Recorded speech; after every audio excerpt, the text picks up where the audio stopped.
இங்கே வந்திருக்க எல்லாருக்கும் என்னுடைய வணக்கம். முக்கியமாக விக்ரமன் ரொம்ப நல்லா பேசுனீங்க, நிஜமாக ரொம்ப நல்லா பேசுனீங்க.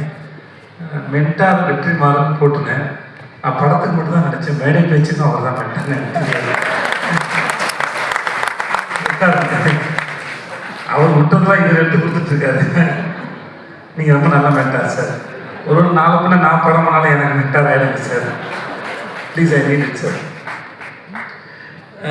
இந்த படத்தோட ட்ரெய்லர் பார்த்தேன். எனக்கு ரொம்ப கம்மியான நேரம் இருக்குது. நான் நிஜமாகவே ஊருக்கு போனோம், நான் போய் சொல்ல நல்லா இங்கே இருக்க எல்லாருனாலையும் சத்தியமாக.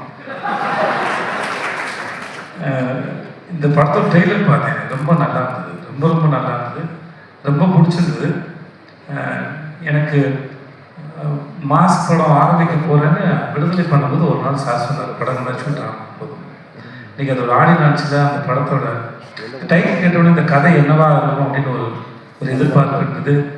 எம்.ஆர். ராதா சாரோட மார்க்ஸ் யூஸ் பண்ணது ரொம்ப எதிர்பார்ப்புன்னு அதிகப்படுத்துச்சு. விஷுவல் பார்க்குறவங்களால அந்த டைலாக்ஸ் ரொம்ப ரசித்தாங்க. இதெல்லாம் இந்த படம் பார்க்கணும் ஒரு ஆர்வத்தை எடுத்து விட்டுச்சு. ஆனால் இந்த ஆடி லான்ச் வந்து தனி ட்ரெய்லராகவும் படமாக வந்துச்சு. வந்த எல்லாரும் ஒரு தாறுமாறாக பேசினாங்க.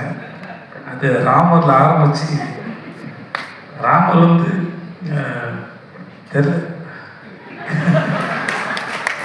நான் விடுதலை எப்போ படம் பார்த்த நாங்கள் ஒரு நாள் வெற்றி சார் கொடைக்கானல் ரொம்ப படத்தை ஒரு பார்த்துருந்து செய்தோம் அப்படின்னாப்புல ஷூட் இருக்கும்போதே சார் படம் காட்டுவார். அது வெகு சிலர் மட்டும்தான் அதை காமிச்சிருக்காங்க. அந்த டிஸ்கஷனுக்கு ஆக்டர்கிட்டையும் கேட்குறது. ஏன்னா அவர் அந்த படத்தில் எவ்வளோ சிந்திச்சு அந்த படத்தை இயக்கியிருப்பார், வேலை செஞ்சுருப்பான்னு எனக்கு நல்லா தெரியும். அதையும் தாண்டி படத்தில் வேலை பார்த்தேன், எனக்கு அது மேலே ஏதாவது கருத்து இருக்கா, ஏதாவது சொல்கிறதுக்கு இருக்கா. நான் என்ன நினைக்கிறேன், இந்த நம்ம விக்ரமன் சொன்ன மாதிரி தான் ரொம்ப டெமோக்ராட்டிக்கான ஒரு மனுஷன். நான் பார்த்த வரைக்கும் ரெண்டு முகம் கிடையாது அவர்கிட்ட, எந்த மாஸ்க்கும் இல்லை. அவர் மேடையில் பேசுகிற இல்லை தனியாக அறையில் பேசினாலும் சரி, எப்போ பேசினாலும் எனக்கு தெரிஞ்சு ஒரே ஒரு வெற்றிமாறன் தான் இருக்கார். ஸோ அவர்கிட்ட சுத்தமாக மாஸ்கே இல்லாத மனுஷன். ஸோ அவர்கிட்ட ஒரு விஷயத்தை பகிர்ந்துருக்கும் போது என்னடா இது கூட ஒருத்தன் தெரியலையே அப்படிங்கிற மாதிரி இருக்காது. தனக்கு தெரிஞ்ச எதுவாக இருந்தாலும் சக மனுஷன்கிட்ட பகிர்ந்துக்கிறதுல சமமாக நடத்துறதுல ஒன் ஆஃப் த பெஸ்ட்.